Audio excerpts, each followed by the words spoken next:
Hello, crypto boys and ghouls, and welcome back to the channel, Tales from the Cryptmancer, where we feature content on play and earn games on the blockchain, such as RavenIdle. And in today's video, I want to do a Tradepack tutorial for those who may not be familiar with what Tradepacks are in RavenIdle or in RavenQuest, if you've never played RavenQuest either. The notion or the understanding of trade packs may be a little foreign. So we're going to go through a quick overview on trade packs, why they're important, how to min-max them, and how you can make over 1 million silver each day running trade packs in RavenIdle with very little effort and very little investment of your resources and skills. So let's hop into the details and go into what it's all about. Just a reminder as well, if you haven't already yet signed up for RavenIdle, there is a link in the video description below as well as pinned to the comments with a link to sign up for RavenIdle. If you use that link to sign up, you're going to get 500 free monk coins when you purchase a battle pass for this season, and that battle pass is going to get you eligible for the over $100,000 in leaderboard prizes in RavenIdle. You can see right now it's over almost $115,000 in prizes that are going to be awarded in about 3.5 weeks or so in RavenIdle. But let's talk about how you can get on the leaderboard, how you can jumpstart and really cruise through kind of the barriers of advancement in RavenIdle. One of those barriers is going to be your silver.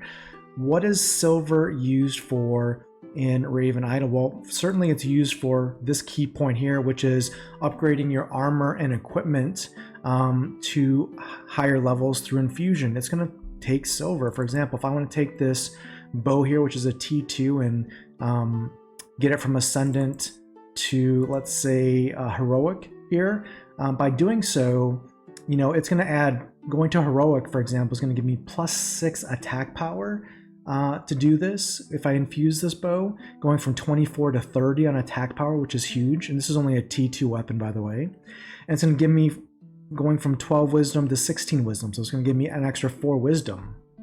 But for me to do that, you can see here it's going to cost 108,000, almost 109,000 silver to make that adjustment. Now, obviously that adjustment is huge. Like, that's going to help my combat and monster hunting tremendously. It's going to be a game changer. But 108,000 is a lot of silver. You can see here, luckily I have almost 800,000 silver, so I could definitely do that right now. But where else do I want to use silver? Well, I also want to use silver to upgrade my land, so I can be more efficient in my land passive time while I'm farming monsters, and 24/7 I can farm stuff on land. And if I want to upgrade my land, for example, from a medium land to a large land to get 4x the collection amount per harvest and have 36 tiles of land to farm on, I need 5 million silver, right? So that is a lot of silver, and there's just not a good way to get that much silver simply by farming monsters.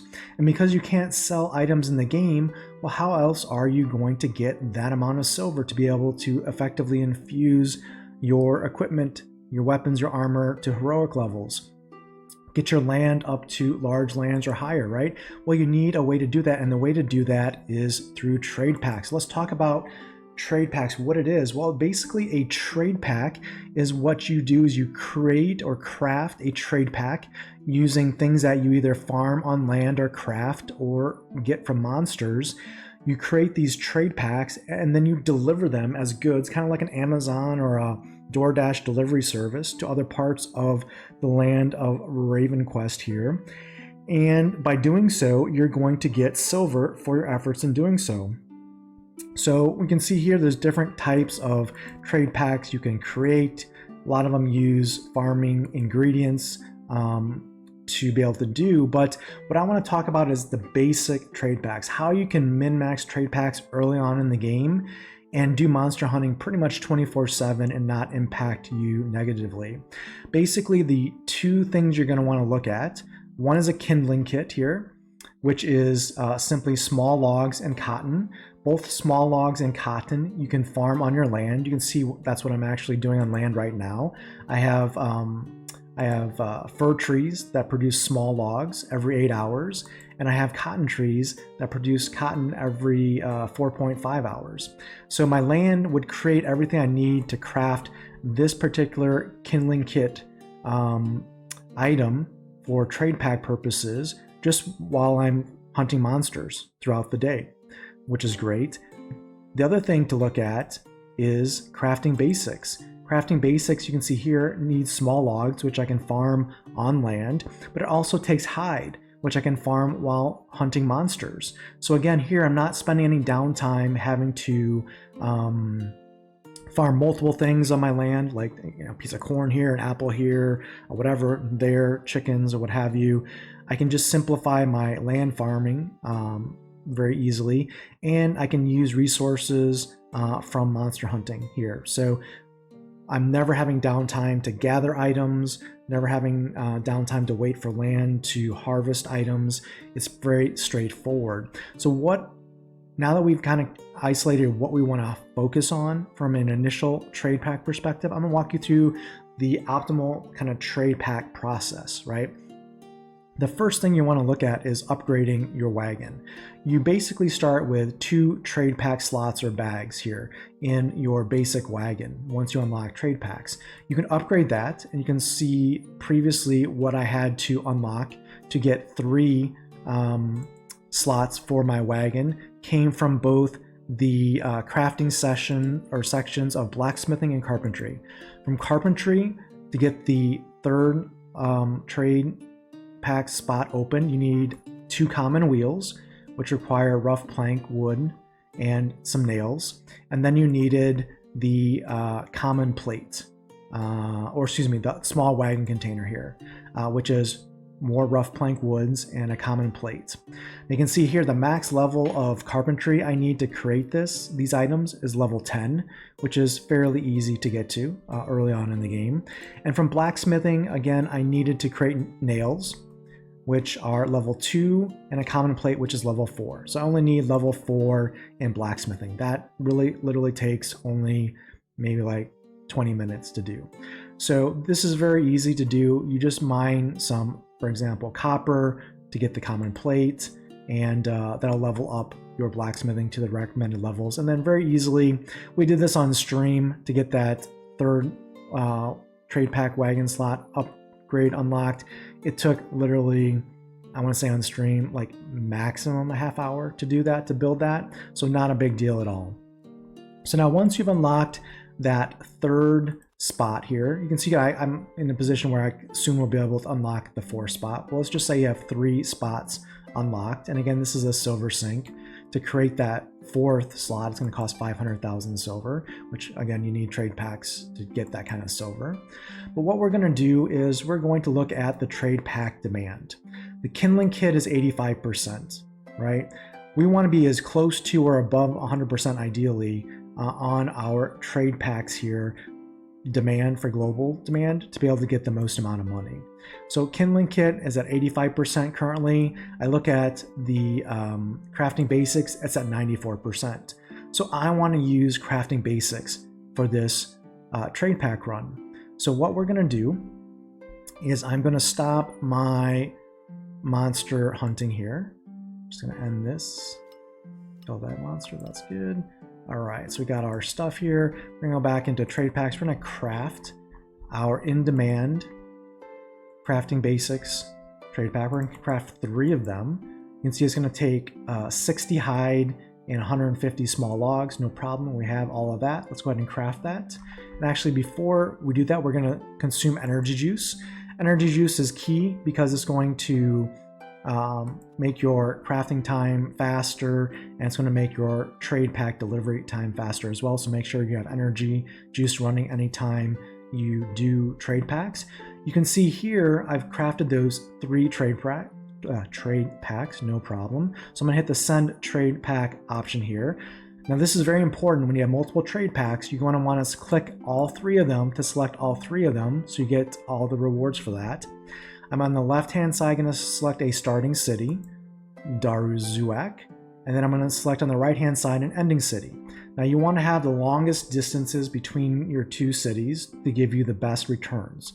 So you can see here, if I go from Darzuak to Seabreeze, I'm gonna get 142,000 silver. I'm gonna quickly go through this list and find the most profitable trade pack route based on distance here. This is 149, that's 169, Gilead's Gilead here, make sure you select it, is 187 for the longest distance there, 169.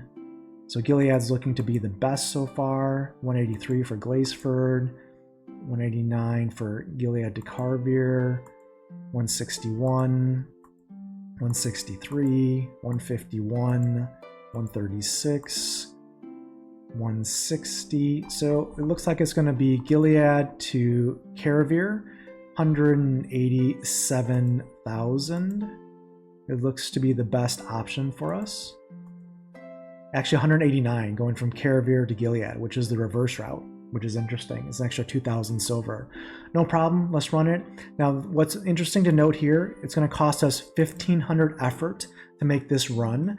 Effort here, before I click this, is, you can see here is at the top of your screen here, effort you get by hunting and killing monsters. The higher the XP in the monster, the more effort you're gonna get. And it's also gonna get restore effort when you craft items. So that's how you get effort. You can see we have plenty of effort to make this run. Let's go ahead and send this trade pack. Again, I'm gonna select all three. I'm gonna select Carvier to Gilead, 189,837 silver. We're gonna hit send trade pack. We've got our energy boost going, and we've selected all three of our trade packs.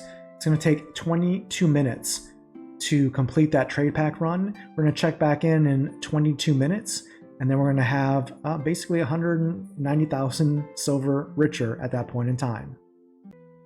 All right, we are back. It is 22 minutes into the future. We're just completing this trade pack run here, and you're gonna see, bang, there it is. Time spent, 21 minutes, 57 seconds, 189,837 silver added to our stash.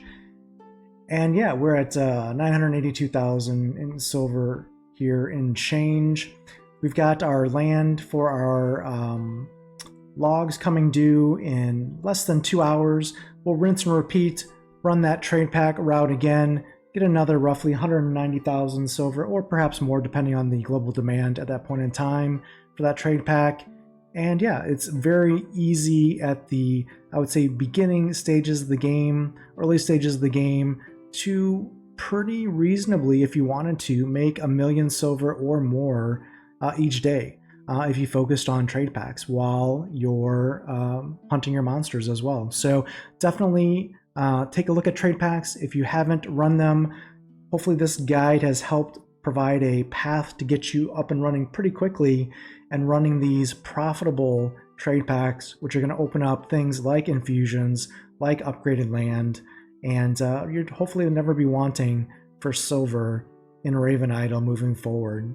With that being said, again, I hope this video has been beneficial for you. If you haven't started RavenIdle, please do use the link in the video description and comments below to get started. We'll see you on the leaderboard along with, looks like, wow, over 108,000 other idlers here in RavenIdle playing this game. And yeah, we'll see you at the end of the season, hopefully with some great rewards here. Looking like over 114,000, 115,000 so far. Keep stacking those stats. That's entertainment.